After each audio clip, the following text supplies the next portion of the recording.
Welcome back to your channel oats আর batch. তোমাদের সকলকে ওটস আর ব্যাচে আরো একবার জানাই সুস্বাগতম। চলে এসেছি তোমাদের সঙ্গে আরো একটি নতুন লেকচার, নতুন টপিক, নতুন ভিডিও নিয়ে। ফরাসি বিপ্লবের কয়েকটি দিক। আগের ভিডিওতে আমি কি আলোচনা করেছিলাম না, তোমাদের সামনে আমি আলোচনা করেছিলাম মার্কস ডিস্ট্রিবিউশন, নম্বর বিভাজন পদ্ধতি তোমাদের সামনে আলোচনা করেছিলাম। তো সেখানে আমি বলেছিলাম যে প্রথম ইউনিট টেস্ট তোমাদের যেটা 40 মার্কসের হয়, সেই 40 মার্কস থেকে কোন চ্যাপ্টার থেকে কি রকম প্রশ্ন আসবে। দুটো চ্যাপ্টার নিয়ে আমি আলোচনা করেছিলাম। প্রথম ইউনিট টেস্ট যেহেতু তোমাদের প্রথম অধ্যায় এবং দ্বিতীয় অধ্যায়, এই দুটো চ্যাপ্টার মিলে প্রথম ইউনিট টেস্ট হবে। সেই প্রথম ইউনিট টেস্টে এমসিকিউ কত নম্বর, এসিকিউ কত নম্বর, 2 নম্বর এবং 4 নম্বর এবং 8 নম্বর নিয়ে তোমাদের সামনে আমি আলোচনা করেছিলাম। আজকে ভিডিওতে কি হবে না, আমরা সরাসরি ফরাসি বিপ্লবের কয়েকটি দিকে চ্যাপ্টারে মূল গভীরে আমরা প্রবেশ করলাম। ঠিক আছে, তো আজকের ভিডিওটা ভেরি ইন্টারেস্টিং হতে চলেছে বন্ধুরা।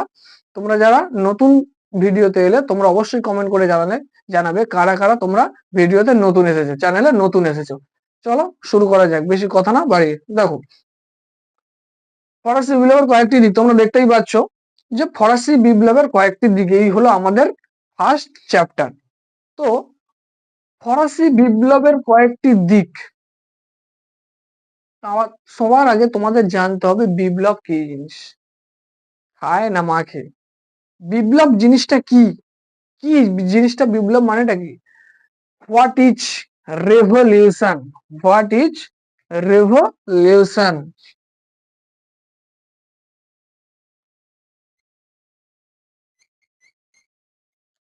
এই বিপ্লব জিনিসটা কি? বিপ্লব কি একদিনে হয়? বিপ্লব কি একদিনে হয়? তাহলে জানতে হবে। দেখো, না, বিপ্লব আসলে হলো প্রচলিত ব্যবস্থার দ্রুত ও আমূল পরিবর্তন। বিপ্লব আসলে কি? প্রচলিত ব্যবস্থার দ্রুত এবং আমূল পরিবর্তনকেই বলা হচ্ছে বিপ্লব। বিপ্লব কোনোদিন একদিনে হয় না, বিপ্লব কোনোদিন একদিনে হয় না। বিপ্লব তাহলে কিভাবে হয়?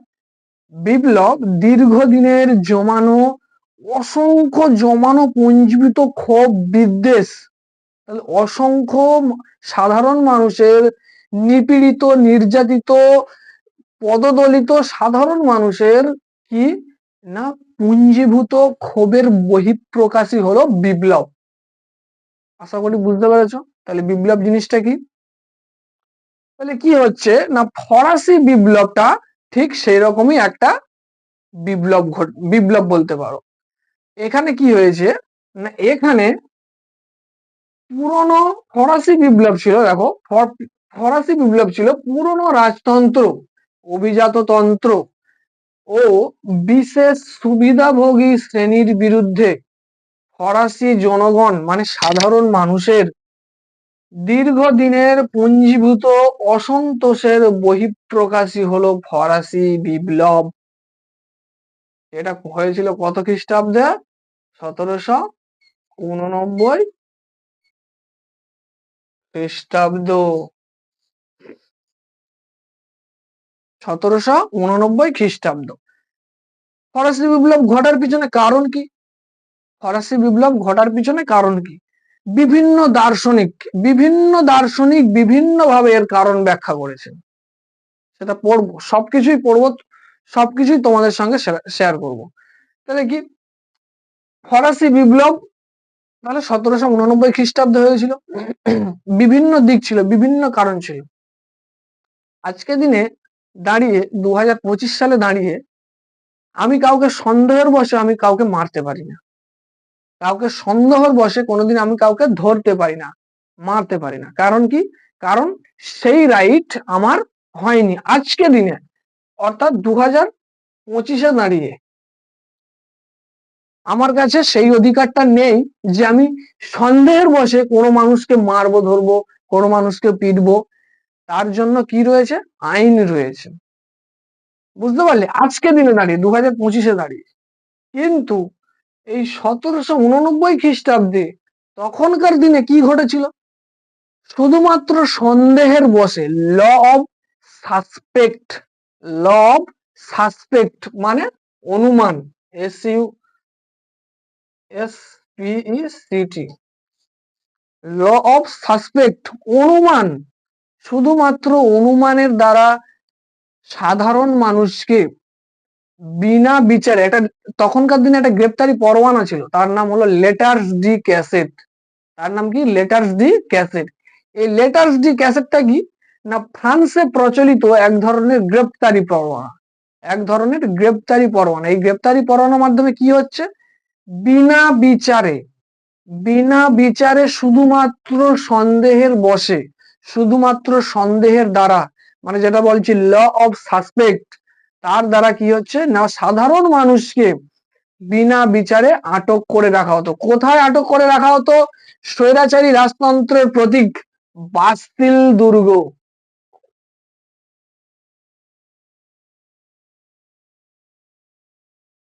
বাস্তিল দুর্গ, স্বৈরাচারী রাজতন্ত্রের প্রতীক বাস্তিল দুর্গতে বন্দি করে রাখা হয়েছিল। এই এত সাধারণ মানুষের শুধুমাত্র সন্দেহের বশে বিনা বিচারে বাস্তিল দুর্গে আটক, একটা সময় মানুষ, সাধারণ মানুষ সহ্য করতে না পেরে কি হয়েছিল, মানুষ বিপ্লব ঘোষণা করেছিল। সাধারণ মানুষ বিপ্লব ঘোষণা করেছিল। আজকে দিনে দাঁড়িয়ে 2025-এ দাঁড়িয়ে এমনও অনেক ঘটনা ঘটে সাধারণ মানুষের সঙ্গে, যেগুলি তারা মুখ ফুটে বলতে পারে না, যেগুলিকে তারা অনেকে সহ্য করে নেয়, কিন্তু সহ্য করতে করতে যখন মাত্রা অতিরিক্ত হয়ে যাবে, নিশ্চয়ই তারা বিপ্লব করবে, নিশ্চয়ই তারা বিপ্লব করবে। তাহলে ফরাসি বিপ্লবটাও ঠিক সেই রকম ভাবে, যে অসংখ্য সাধারণ মানুষের জমানো পুঞ্জীভূত ক্ষোভের বহিঃপ্রকাশই হলো ফরাসি বিপ্লব। এই ফরাসি বিপ্লবের আবার কয়েকটি দিক ছিল, কয়েকটি দিক ছিল। এক্ষুনি তোমাদের সঙ্গে আলোচনা শেয়ার করলাম যে বাস্তিল দুর্গ তার মধ্যে অন্যতম। দেখো, স্টেটস জেনারেল অর্থাৎ সাধারণ সংবিধান সভা 175 বছর ধরে বন্ধ ছিল। কত বছর ধরে বন্ধ ছিল? 175 বছর। 175 বছর ধরে সাধারণ সভা অর্থাৎ স্টেটস জেনারেল বন্ধ ছিল। ষোড়শ লুই হঠাৎ স্টেটস জেনারেলকে খুলে দেয়। তার ফলে কি হয়েছে, উন্মুক্ত জনতা স্টেটস জেনারেলের সামনে জড়ো হয়ে যায়। এত মানুষের অসংখ্য ভিড় দেখে ফের কি করেছে রাজা ষোড়শ লুই, স্টেটস জেনারেলকে আবার বন্ধ করে দিয়েছে। এই বন্ধ করে দেওয়ার ফলে সাধারণ মানুষ তো আরো ক্ষিপ্ত হয়ে যায়, আরো ক্ষিপ্ত হয়ে যায়, ক্ষিপ্ত হয়ে রাজার বিরুদ্ধে যুদ্ধ ঘোষণা করে। এবং আরেকটি পয়েন্ট, ফ্রান্সে প্রচলিত চিরাচরিত একটা রীতি ছিল, সেটা কি? সেটা হচ্ছে পুরাতন ব্যবস্থা বা অসিয়া রেজিম, অসিয়া রেজিম বা পুরাতন ব্যবস্থা।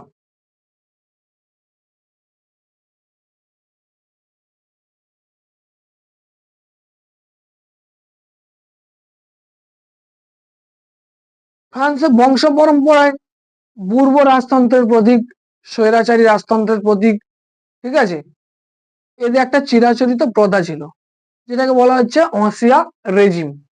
এইভাবে সাধারণ মানুষ, সাধারণ মানুষের বিপ্লব, সাধারণ মানুষের অসংখ্য জমানো, অনেক দিনের জমানো পুঞ্জীভূত ক্ষোভ, বিদ্বেষ সব একসঙ্গে উগরে দিয়েছিল একটা সময় 1789 খ্রিস্টাব্দে, 1789 খ্রিস্টাব্দে। এবং যার ফলে কি হয়েছিল না ফরাসি বিপ্লবটি সংগঠিত হয়েছিল। এটাই হচ্ছে তোমাদের ফরাসি বিপ্লবের পটভূমি। এর মধ্যে আমি তোমাদের বিভিন্ন টপিক আছে, সেই বিভিন্ন টপিক, বিভিন্ন টপিক নিয়ে আমি আলোচনা করব। ফরাসি বিপ্লবের মধ্যে কি কি, এই যেমন ধরো রাজনৈতিক কারাগার হিসেবে ফ্রান্সকে কেন বলা হয়েছে, ফ্রান্সকে ভ্রান্ত অর্থনীতির জাদুঘর কেন বলা হয়েছে, ফরাসি তখনকার দিনে ফরাসি সমাজ কাঠামো ব্যবস্থা কিরকম ছিল, মানে সাধারণ মানুষ first estate, second estate, third estate, যে তিনটে এস্টেটে ভাগ করে দেওয়া হয়েছিল, যাজক, অভিজাত, সাধারণ মানুষ, এবং সাধারণ মানুষকে কি চোখে দেখা হতো, মানে কিরূপ ভাবে তাদেরকে আচরণ করা হতো, কি রকম ভাবে, সবকিছু তোমাদের সঙ্গে আমি শেয়ার করবো পরবর্তী ভিডিওতে। আজকে ফরাসি বিপ্লবের তোমাদের পটভূমি নিয়ে আলোচনা করলাম। তোমাদের সাথে দেখা হচ্ছে পরের ভিডিও, নেক্সট ভিডিও। ততক্ষণে তোমরা ভিডিও দেখতে থাকো।